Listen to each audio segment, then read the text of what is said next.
there are three things I want to share with you. Number one, your growth process is complete. Number two, there's nothing going wrong in your life, nor has there ever been. And number three, you're not alone.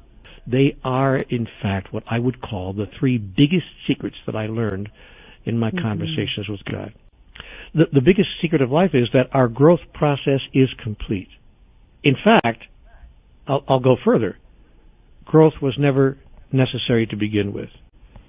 That you were completely evolved when you came here. That is, at the moment of your birth. You were born in a state of utter perfection. And if you want to see perfection, perfection personified, as I call it, just look into the eyes of a baby. You will see it there. Nothing is wanted, nothing is needed, nothing is missing. You're looking into the face of perfection. Most people don't understand that they were finished with what they imagined they came here to do before they arrived. That the purpose of life was not to somehow get better or grow up, grow up spiritually, or to become somehow more than you now are.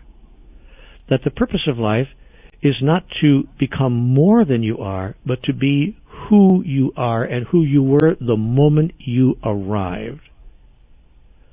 Now, the problem is if we think we are here to become somehow more than we were when we arrived, that the purpose of life is to evolve into something greater.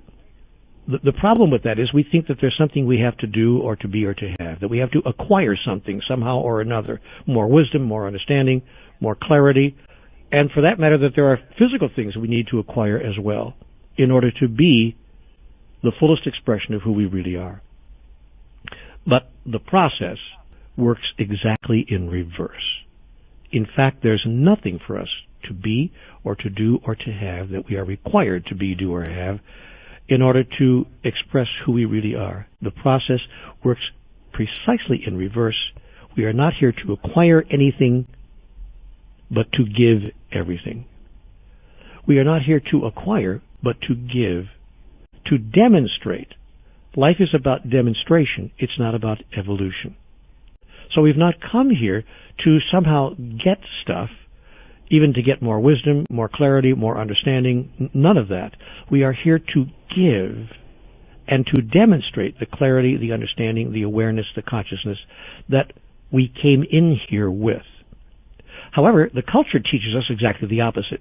The culture into which we were born here on this planet teaches us you know nothing, you got a lot to learn, you got a long way to go, buddy, blah, blah, blah. And furthermore, interestingly enough, some of the religious culture actually teaches us that what we need to learn, what we need to understand is ultimately ungraspable. That is, it's out of our reach. And what I understood then in this flash of insight that I received in my conversations with God is that you are perfect just the way you are right now. Or to put it in simple terms, which is difficult for some people to grasp or to embrace, you are divine. That is, you are my begotten child.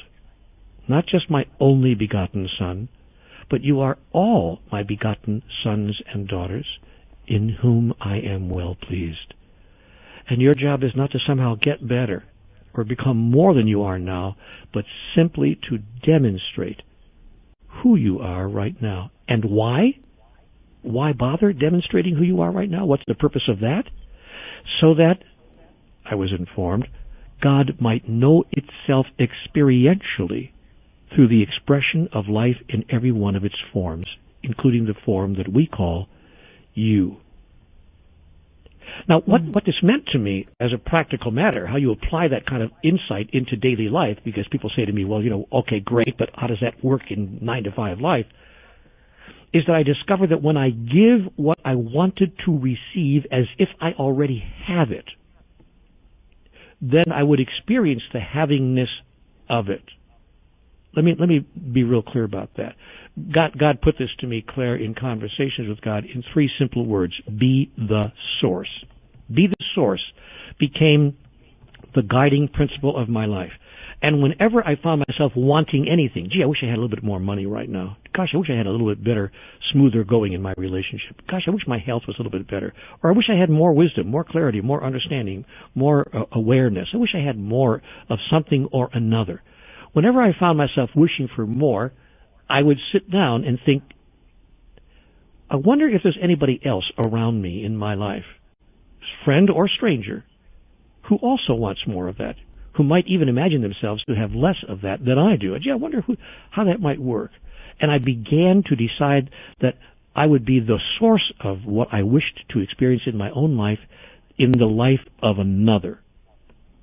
And so I went out and looked for people who imagined that they did not have enough money, and I gave them some of the money that I had, even though, as a practical matter, I was experiencing that I did not have enough money. I just decided to say to myself, what if I had enough? What if what I had right now, it was enough? And what if it was so much, in fact, that I could actually afford to give some of it away? And I began to give away what I thought I had not enough of. I did the same thing in other areas of my life. I wanted more patience, more understanding, more compassion, more partnership, really. And I found other people who wanted more of the same thing. It's not easy, by the way, I mean, it's not difficult, I should say. I'm trying to say it's not difficult to find people like that. It's easy to find them. They're all over the place. So I simply found people who wanted the same thing I wanted, and I decided to be the source of it, to be the source of compassion, of caring, of understanding, of patience, of forgiveness, and of companionship, and of love. And what I discovered was that when I was a companion to another and to all others whose lives I touched, suddenly I was companioned, and I was never lonely anymore. When I was the source of patience and understanding and compassion in the lives of others, suddenly I experienced those same things flowing through me, because I discovered that what flows through you sticks to you. And I was able to suddenly experience my havingness of what I thought I didn't have enough of. And as I began to experience my havingness of it, that experience of havingness, what I call in my cosmology havingness, that experience of having that actually acted as a magnet and drew more of it to me, because my purpose was not to have it all for myself, but to give it away. Now, get this twist. My purpose was not to have it for myself, but to give it away. And when your purpose is to give it away to others, the universe supplies you with an unlimited amount of it, because it knows there are a lot of people out there who are suddenly depending on you to be the source of it. And that's the secret of every master who has ever walked the earth. From Jesus to the Buddha, to Muhammad, to any master who has walked the face of the earth, they have become masters by giving what it is they chose to experience to others, and the universe has supplied them with an ample amount of it that they would never run out, because their initial motivation was not to gather it all for themselves, but simply to be a flow-through that others might have it in abundance. That's why some of the masters actually said in these words, I have come that you might have life in abundance and live it even more abundantly. That was their whole purpose, their whole raison d'etre. And when it becomes yours and mine, everything will change. There was a guy he came to one of my retreats in Canada a few years ago. Interesting man. He came to me and he said, he came on a scholarship, because we offer scholarships to our retreats. He said, Neale, I'm here on a full scholarship. I couldn't afford to get in if I wanted to. He said, I have hardly a nickel to my name, but I've heard about your books. I've read a couple of them. Maybe you have something to share with me. He said, because I have nothing right now. I've got 30 cents in my pocket. This is it. That's all I have. And I said, really, are you abundant in nothing? He said, no, I have nothing. I said, you have no humor? Oh, he said, I have lots of humor. He said, I'm a pretty funny guy when you think about it. I said, great. Do you have any compassion, any understanding, any awareness, any kindness in you that you want to share with others? And I gave him a whole list of things that he said. He acknowledged that he had plenty of. I said, great. Your job in the next 4 days of this retreat is to share of that which you have in abundance with others, because there are others who do not have those things, and they don't think they could possibly acquire it anywhere. You go out and be the source of that in the next 4 days. And by the way, take that 30 cents you have in your pocket and give it away to 3 people, a dime to 3 people. I want you to walk out of this building and find 3 people to whom a dime is a great deal. And don't think, by the way, they don't exist, because I was out on the street, and what I got was, if I got a dime from 10 people, I had $1, and I could get something to eat. if it was only a bag of fries. He said, okay, I get it. A year later, I go back to the same city in Canada. I think it was Toronto. I think we were in Toronto. And we do a retreat, and this guy shows up. I didn't even recognize him. I swear I didn't know who he was. His hair was cut. He was in an incredible tailored suit. He was wearing shoes that must have been Ferragamos from Italy for $340. Whatever. It doesn't matter what he spent on his clothes, but he was dressed incredibly well, and and I didn't even know who he was. He sat in the first row, and I said to this guy, wow, just as a joke, I really, really, really like that cashmere sweater you're wearing. I said, wish I had one like that. I was just kind of kidding around, getting the room warmed up. And he took the sweater off. He said, I want you to have it. I said, oh, no, I was just kidding. I was just fooling around. He said, no, I want you to have this. You must have this. We looked to be about the same size. In fact, we were. He said, please take this. It had to be a $700 at least cashmere sweater. Wow. And I said, why would you give me this? He said, because of what you gave me. Don't you remember me? Look at me. I said, who are you? He said, I'm the guy from last year who had nothing. And then suddenly I went, oh, because I've seen so many people since then, but my mind clicked. I went, oh my golly, what happened to you? He said, I took your advice. He got into he used his humor and his wit and his charm, because he was a naturally charming guy, and he was a very funny guy and a very naturally humorous guy, and he got a job as a salesman. He began selling real estate, then he began selling cars, because he found out selling cars was easier than selling real estate for him. And no one could say no to this guy. At the end of a year, he was, excuse me for being gross about it, but worth a small fortune. And, wow. And he couldn't stop the goodness of life from falling in on him, because he gave in abundance of what he had, and the universe said, yes, that's what you're doing here. And he got to the same place that I described earlier. He said to me, Neale, I can tell you now, I don't even work for that. I don't even care about it. Here, take this sweater. I want you to have this. It's not about that anymore. And because it's not about those things are falling in on me almost without effort. And he was a walking, living, breathing example of everything that I was sharing. Take a look at ways in which you have already experienced the completion of your evolutionary process. People kind of like, what? I'm not sure what you mean. I say, no, really. I want you to count the ways. Remember the times in your life when you actually expressed yourself at the level of mastery. Has there ever been a time? You know, what I've discovered is that most people are trained, they're culturalized to deny that. They get into, oh shucks, this old thing. Kind of like you say to a lady, I love that dress. Oh shucks, this old thing. So right. So we're culturalized to deny it. But when I want to say gently required them. No. I know there was a moment in your life when you said or did something that only a master would say or do. What was it? They could almost all come up with one or two of those things. I say, aha. So that was a case in which you knew who you really were, and you expressed and experienced that. And we began to gather the stories in real time of people who could, in fact, acknowledge and express their mastery. And I said, now, that you think that was an unusual thing, that is something that is not part of your real nature, and that you somehow simply rose to the occasion. But I am telling you that you are rising to the occasion all the time. How do you suppose you've gotten through to this moment right now?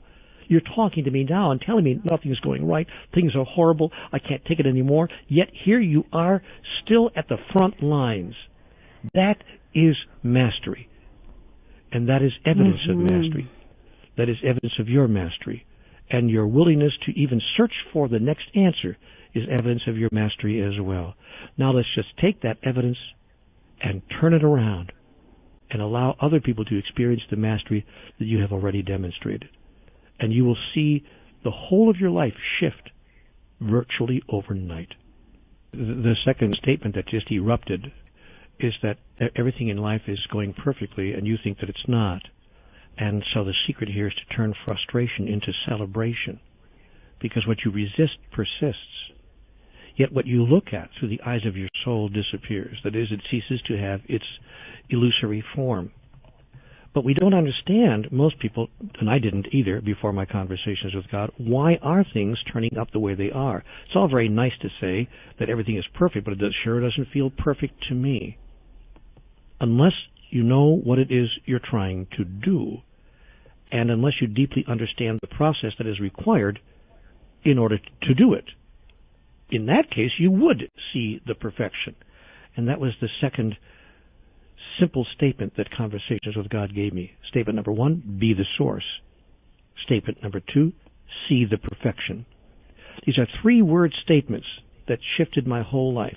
Be the source, see the perfection. Well, how could I see the perfection of living on the street for a year, or having no money, or having my relationship fall apart and my family ripped away from me and my health going downhill?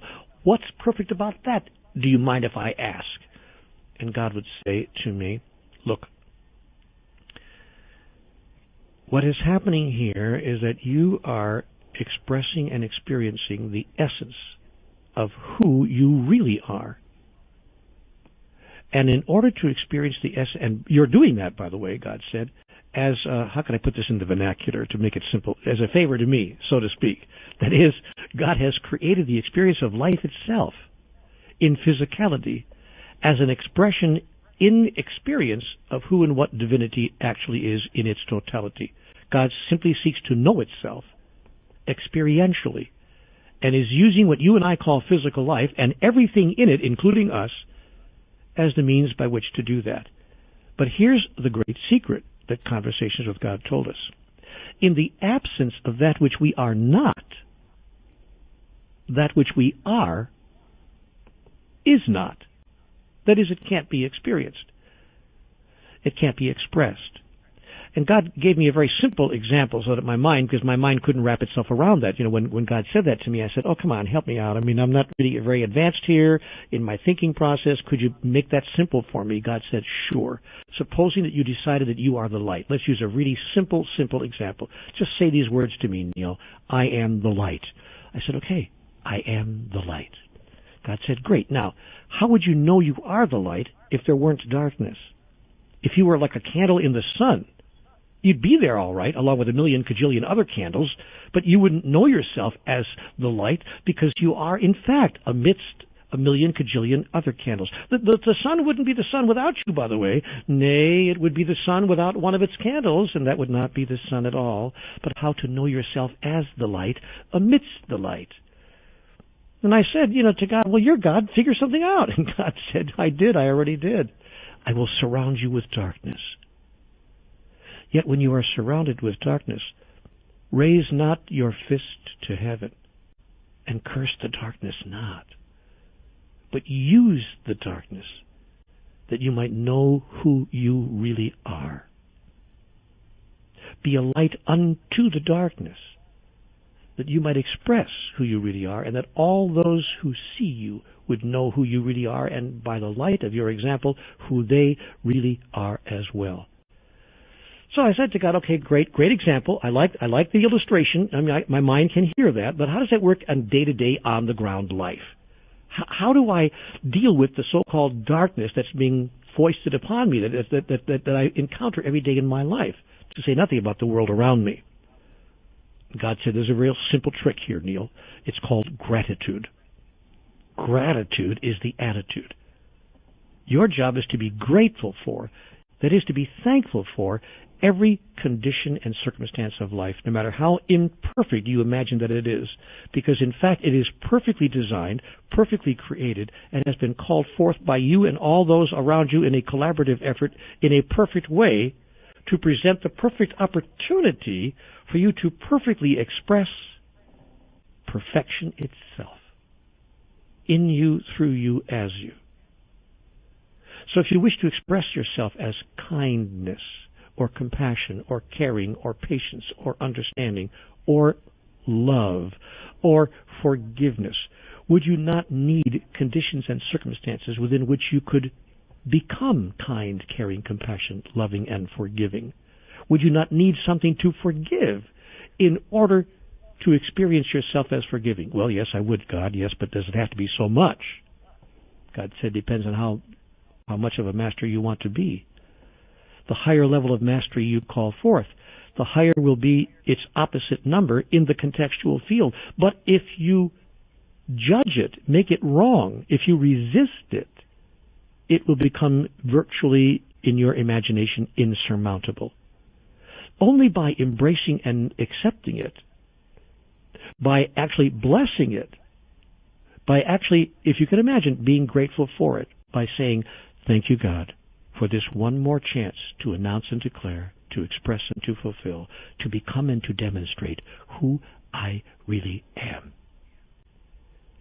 And that's why every great teacher, and one of my favorite teachers is Jesus, so I often use him a lot, but all the great teachers in their own language have all said the same thing. Bless, bless, bless those who persecute you, and be a light unto the darkness,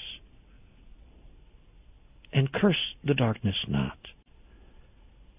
And if a man asks you for your shirt, give him your coat as well. If a man asks you to walk 1 mile with him, go with him twain. And when the world feels like it's falling in on you and crashing in on you, at that moment announce and declare, thank you, God. Thank you, God, for this one more chance to demonstrate who I really am. And by the way, such a mental attitude is transformational. You can then be in this world, but not of it. Standing amidst the ruins all around you, and people will look at you and say, what is it you have? What is it you know that I don't appear to have or know? And then you can say, come here with me. Let me show you. And when enough people understand what you understand, embrace what you embrace, and demonstrate what you demonstrate, all the stuff that causes the world around us to fall apart begins to disappear, because it is no longer needed as a contextual field within which we can express and demonstrate who we really are. We begin to push it further and further away from us, even in fact ultimately off the entire planet as well. But a lot of people say, I've tried this, Neale, it hasn't worked. How much longer does this not having what I want have to go on? It will go on as long as you say that you do not want what you have. If you want what you have, you will ultimately have what you want. But if you say, I don't want what I have, then you are denying the very gift that makes it possible for you to have what you want. You are literally pushing away from you the circumstances, conditions, and situations that make it perfect for you to demonstrate and experience what it is you wish to have. Even if you had it, you wouldn't even know you had it. You wouldn't even know that it's part of your reality, because you are pushing away its opposite number. What you resist persists, and what you look at disappears. That is, it ceases to have its illusory form. Therefore, give that which you wish to receive, and share that which you think you have not enough of. And you will discover that part 2 of the process is absolutely true. Your life is perfect just the way it is right now. There's nothing going wrong. Everything has occurred exactly the way it needed to occur in order for you to express and experience who and what you are right here, right now. But as long as you make it wrong and say, Neale, you don't understand. Something terrible happened to me when I was 7. I'll never forget it, and you don't understand. To the degree that you make what's going on wrong, to that degree you'll make it very difficult to experience what life was designed for you to experience, who and what you really are. Let me use the example of the person perhaps who's in an abusive relationship. It could be an abusive marriage or an abusive relationship at work where the boss is just being unkind to you and verbally abusive every day, or in any other situation. It could be more serious or less serious than that. But a lot of us have been in those kinds of situations and circumstances, and regretfully, some people are really in a dangerous situation around that, where the person they're living with is actually physically abusive and could be endangering their health, or if not their very life. So let's talk about that just for a second.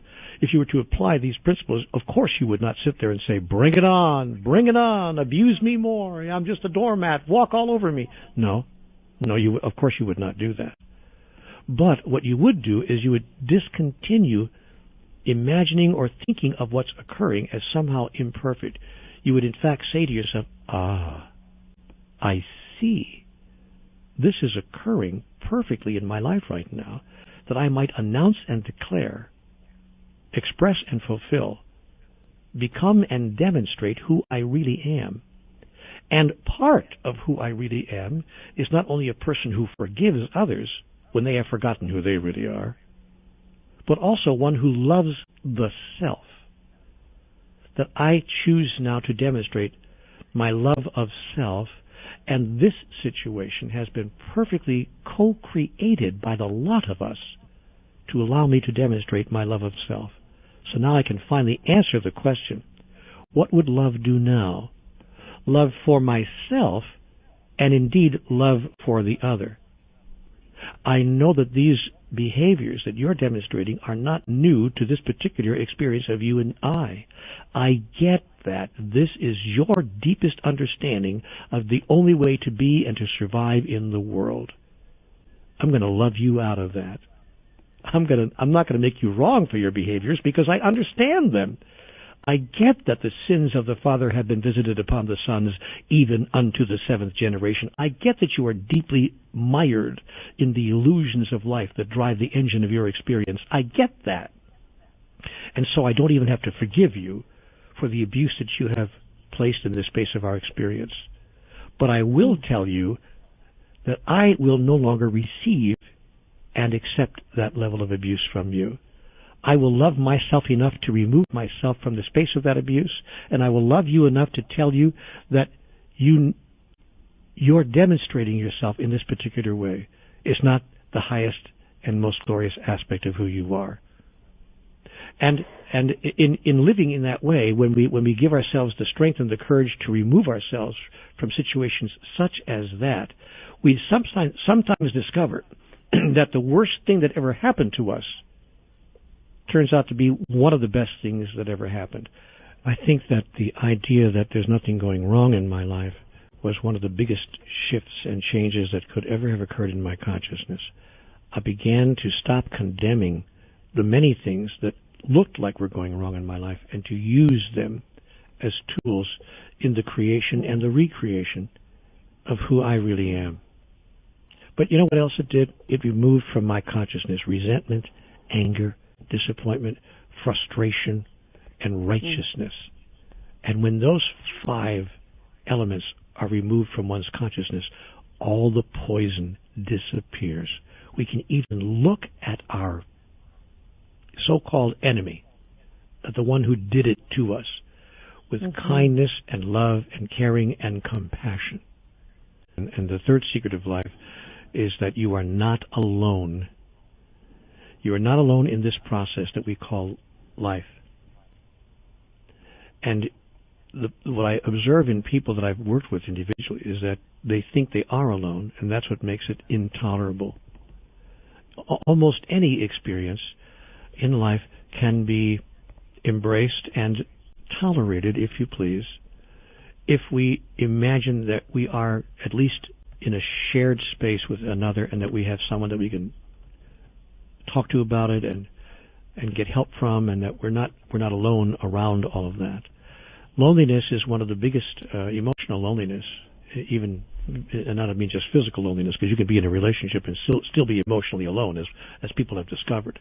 You can be in a house full of people and be emotionally alone. But emotional loneliness is the biggest single problem facing humanity today. By the way, that's why the most severe punishment that any system can impose upon you in any penal institution is solitary confinement. They're very clear that being alone is the worst thing that people could have happen to them, being forced to be alone. We know at a cellular level that our basic nature is that we are not alone. That is, that we are all one, and therefore that we are never alone in the sense of everything else is part of us. We know that at a cellular level. That's why the impulse of all of life is to move toward life itself. You can't pass a flower without picking it up and wanting to put your nose into it. When I see lilacs bloom in the spring, I've got to go over there like Ferdinand the Bull and put my nose right in the middle of the lilacs, and I stand there and I smell them. I move toward all of life in that way. The impulse of life is to merge with other life, to experience that merging, in fact, is not even necessary, to experience that you are already merged. But when you don't know that, then you have an emergency. That is, you face a critical spiritual problem, a critical spiritual passage in your life when you are not clear of your basic nature. But the basic nature of life is, and the basic impulse is to express our oneness, and the fact that we are not alone in the sense that everything else is in the same boat with us, that we're all together, if you please, that we are all one.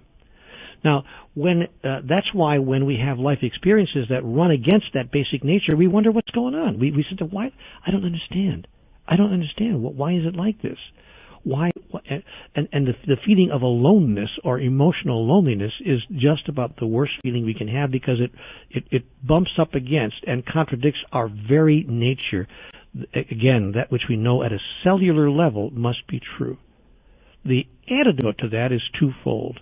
One, to hold as truth that we are never alone. That God, well, first of all, that there is a God that exists. There is in fact a thing called God. Call it whatever you want, Yahweh, Jehovah, Allah, Brahman, by whatever name and whatever label it suits you to refer to that ineffable essence that is the divine, as I mentioned earlier. So we notice that God exists. God is. And secondly, we notice that there's no place that God is not. That God is not here and not there, up there but not down here, but that God is everywhere. We notice that God is everywhere all the time, and that God will show up in your life in surprising ways and in unlimited numbers of forms. That is, that there's no limit to the forms that divinity will take to demonstrate itself to you if you are unable to demonstrate God's self as you, in you.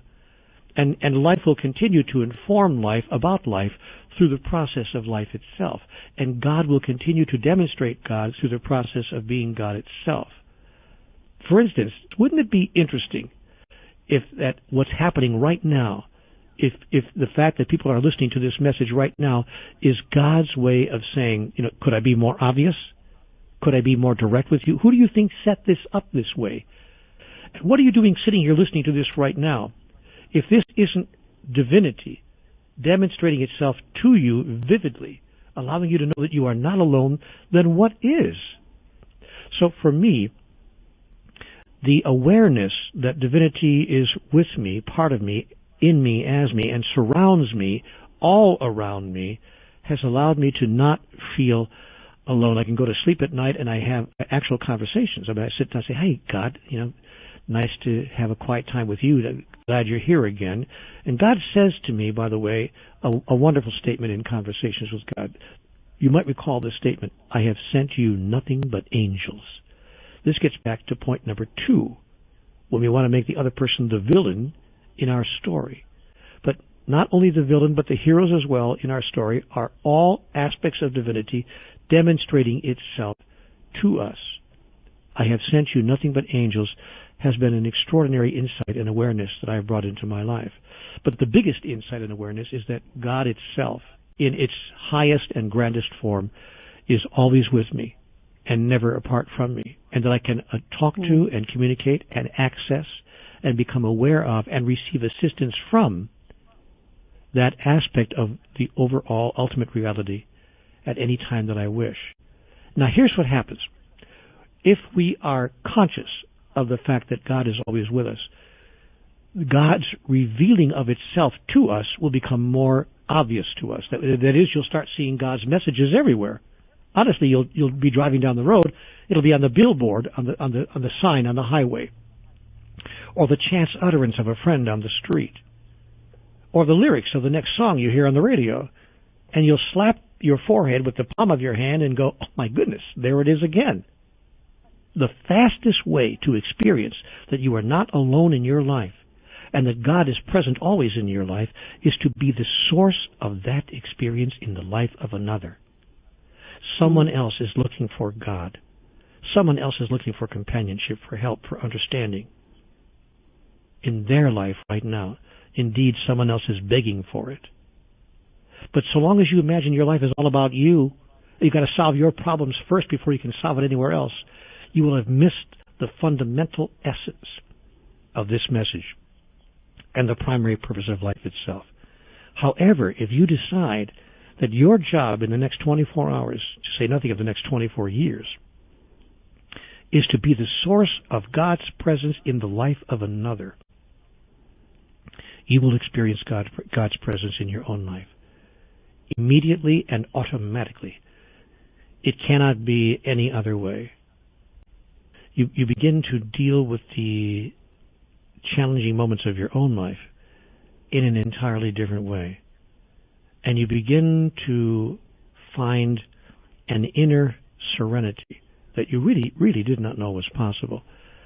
You can find that in meditation, in prayer, in other certain kinds of spiritual practices, and those are wonderful practices, but we're talking now about experiencing, or about having those kinds of experiences in the everyday moments of your life. That all of life, in fact, turns out to be a meditation. All of life turns out to be a prayer. And we begin to experience that when we embrace the ever-present notion of God's eternal guidance, wisdom, understanding, clarity, and oneness, that God's eternal oneness with us. But you know, the true reward comes in flipping the axis of our life. If God said something of prime importance to me in conversations with God, and she did, it was this. It was when she said to me, Neale, your life has nothing to do with you. I get that you think that it does, but in fact it doesn't. You're done. You're complete. Everything is over, finished. You don't have to evolve. You don't have to grow. Neale, your life has nothing to do with you. It has to do with everyone whose life you touch. And that doesn't mean be self-effacing and self-sacrificing and do nothing for yourself. Quite to the contrary. Everything you do, you will do for yourself because there's no one else to do it for. However, it means that how you act on your own behalf will be demonstrated in such a way that everyone whose life you touch will be given back to themselves. They will see by the light of your example who they really are. Therefore, in fact, step into the world, knowing that not only is God with you, always, but that God is with everyone else as well, through you. Dare you to say it. Dare you, double dare you. God has arrived in your life this minute because I am here.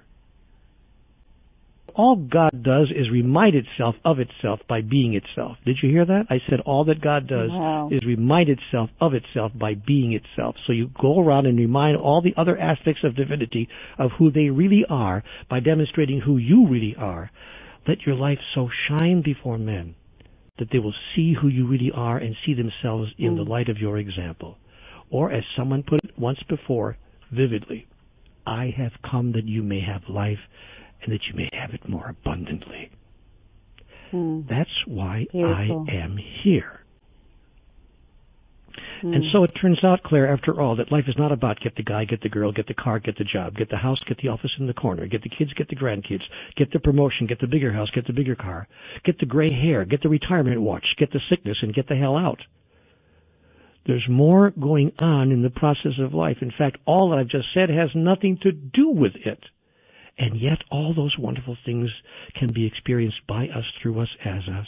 The things we want in our life, relationship, right livelihood, an experience of full expression, creativity, dynamism, wonderfulness, joy, family, all the things we yearn for will come to us without effort when we apply these three secrets. Thank you for watching this video, my friends. I hope you really enjoyed it. Make sure you leave a comment below and please subscribe to this channel. I want to give you so much more. Thank you, and I'll see you next time.